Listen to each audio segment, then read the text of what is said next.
Welcome to this week's Vol Report. From football to basketball, we have a lot to cover. I'm Camille Gear, and I'll be your host. The Tennessee football team faced Nebraska in the Music City Bowl in December. Let's take a look back at the highlights. In the second quarter, quarterback Josh Dobbs hands it off to running back John Kelly, who takes it 28 yards to the house to make it 7-0 Tennessee. In the fourth quarter, Dobbs will drop step with room and launches it 59 yards to receiver Josh Malone, who will trot easily into the end zone. Tennessee now leads 38-24.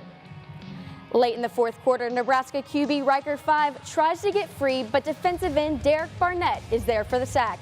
His only sack of the game, but that breaks Reggie White's record with 33 career sacks. Barnett is now the new career sack record holder.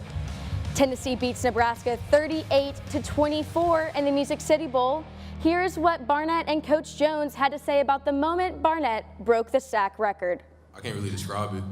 I just know it happened real fast, and it was a blink, and then he was on the ground. And we had to take a timeout so we didn't get a 15-yard penalty. And not to interrupt Derek, but I think that shows you the respect that our football team has for Derek Barnett and the excitement and the unselfishness of our football team, that they wanted to go celebrate with him because they knew that was a milestone, that was something very, very special.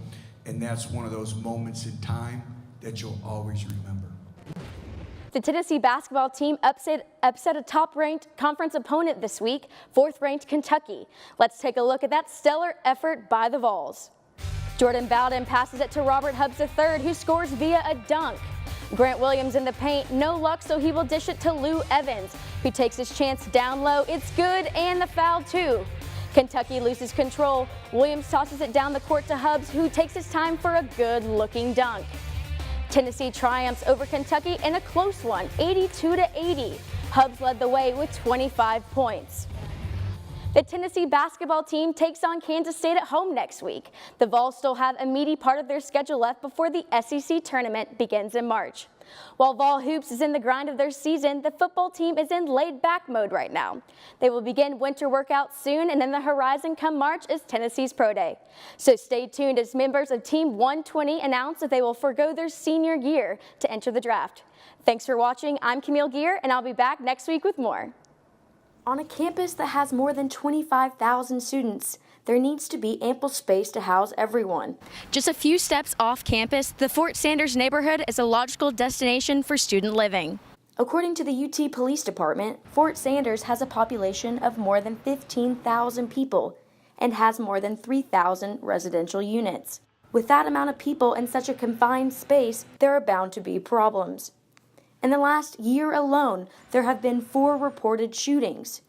Tennessee senior Kelly Sullivan had her car broken into in the fort. We had to call the cops, and they didn't show up till about 10 minutes later. And in 10 minutes, I feel like a lot could have happened, and they didn't seem too concerned about the fact that a guy had been trying to beat down the door, and he just was very creepy. I just felt like, it's at 5:30 in the morning.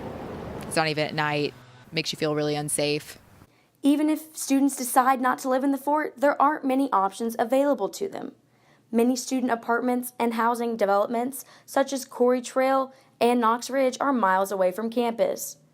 The most logical option is university housing. Tennessee's Director of Housing, Frank Cuevos, understands the main reasons students choose not to live in university housing. When you're on campus, you have certain rules and regulations you have to follow. The average price for a single dorm room on campus is more than $4,300. Making university housing more affordable and more competitive could make a world of difference. In the meantime, students choose to live in the fort despite the crime. Camille Gear reporting. Navigating a farmer's market can be intimidating in terms of deciding what to buy, what to look for, and finding the best produce available. Whether you're a newcomer or a frequent customer, the Market Square Farmers Market is welcoming to all walks of life. We pride ourselves on being a very welcoming, open environment. We purposely have an information booth at each and every one of our markets. On Saturdays, we actually have 2 information booths, so if you're ever lost or need help finding something, we have staff and volunteers at each of those booths. The Market Square Farmers Market is located in the heart of Knoxville on historic Market Square. The market launched in May of 2004 with just 10 vendors. Now the market has anywhere from 125 to 150 vendors in peak season. Especially since everyone's been talking about how much it's grown over the past years, and it's just become this huge deal. And you know, you're not a true Knoxvillian if you don't check it out. Everything sold at the farmers market is grown or raised within 150 miles of Knoxville City Center. And no, not everything is organic. I caught up with the market's manager, Ellie Moore, for some advice to first-time shoppers. To always do a lap around the farmers market, do at least one lap, see what's out there, see the prices on things and compare, because everybody has a little bit different. People grow things different ways, so you may see tomatoes for 2 different prices. This particular market runs May through November 18th, every Wednesday from 11 a.m. to 2 p.m. and every Sunday from 9 a.m. to 2 p.m. Visit nourishnknoxville.org for more information. For UT Today, this is Camille Gear reporting. Welcome to college. For some, the best 4 years of your life, and for others, the most stressful. From excessive workloads to the pressure of graduation, students feel overwhelmed, sending more students to mental health centers than ever before. More than 75% of all mental health conditions begin before the age of 24, which is why college is such a critical time in a person's life.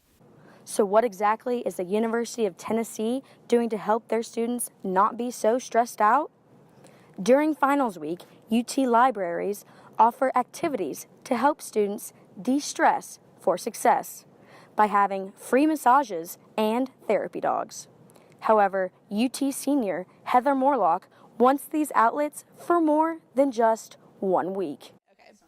So they do all those things for us during the finals and during those 2 weeks, but I think that would be great if UT could provide that for all students during the whole semester, because we don't just have tests in December and November, we have them all year long. UT also offers resources like stress management classes and workout classes in the T-Rex to help students focus on their mental health. UT even has workout equipment in buildings you would never expect. Here at Hodges Library, students use fit desks like this treadmill to help relieve school-related stress. Hallie Graves, a social worker and UT graduate, advises students on ways to cope with their school-related stress. I would recommend doing things that students love, taking time out of their day to either go exercise, take a walk around campus, hang out with some of their friends, watch movies, finding ways to help you feel better about what it is that you like to do, and taking time to focus on yourself. Stress doesn't have to be an issue in your life. Take advantage of the resources UT provides by visiting the Student Health Building on campus for help and more information. For UT Today, I'm Camille Gear, reporting.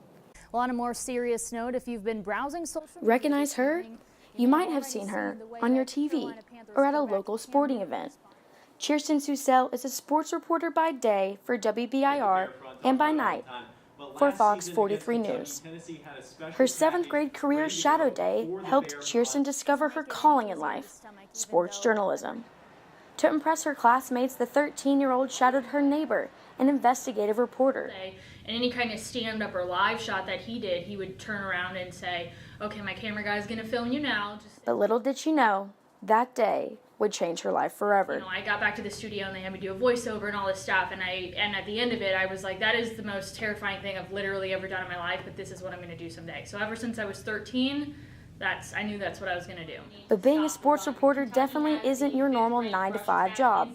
I come in, we're shooting a segment that's airing in the 6 o'clock, and then I'm gonna go out and prepare a live shot, so I'll be live in the 6th, previewing a high school playoff game, and then I'll go shoot the football game myself. I'll stay and shoot it, and then afterward we'll come back and we'll host a prep extra show, but that's only Fridays. So every single day is something different. In studio, out in the field live shot, shooting the game. While we shoot the games, we tweet the games. We write our own scripts, we put in our own graphics, we do all of that. Though some days aren't the easiest. When I was covering the South Carolina game, I left at 11:30, or got here at 11:30 a.m. on Saturday, and I didn't stop working until 7 a.m. on Sunday.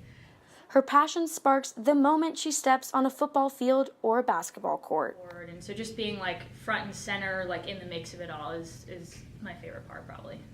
We'll see you in Neyland on Saturday afternoon.